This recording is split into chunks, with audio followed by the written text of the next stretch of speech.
Welcome back as we look again live now to Capitol Hill, where at this very moment, senators have begun voting on the final passage of the $95 billion foreign aid bill that includes support for Ukraine, Israel, and Taiwan.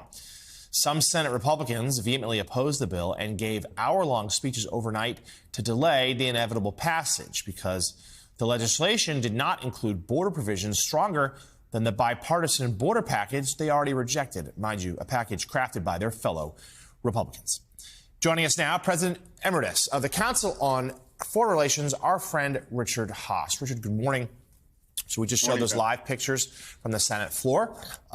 The voting is underway. It does appear set to pass, but it seems very unlikely to then get through the House. Speaker Johnson, once again last night, suggested he was opposed. So if that is the case, if this aid falls through, talk to us about the risks for Ukraine in particular. Who would have thought the biggest split in Washington would be between Senate and House Republicans, Jonathan?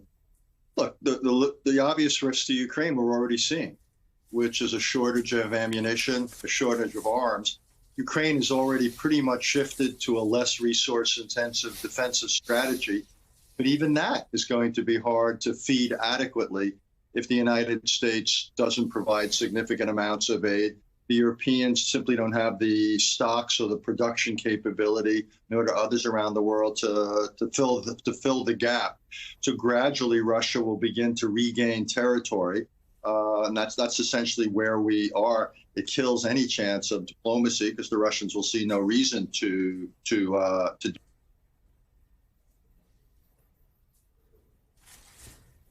I think we lost Richard's audio for a moment. We'll work to get that back. But certainly there's a lot of concern issued from Kyiv about running out of weapons, running out of munitions, running out of supplies. And this also comes at a moment where there's a sense of momentum for Russia because of what Donald Trump said over the weekend, where he has suggested that he'd encourage Moscow to attack NATO allies, Ukraine not in NATO, but to go one step further, attack NATO allies if they don't pay their dues. And of course, we've been fact checking that for a few days now. There's no dues in that way. And these European countries have upped their spending, although not all, perhaps to the 2% commitment that some had made.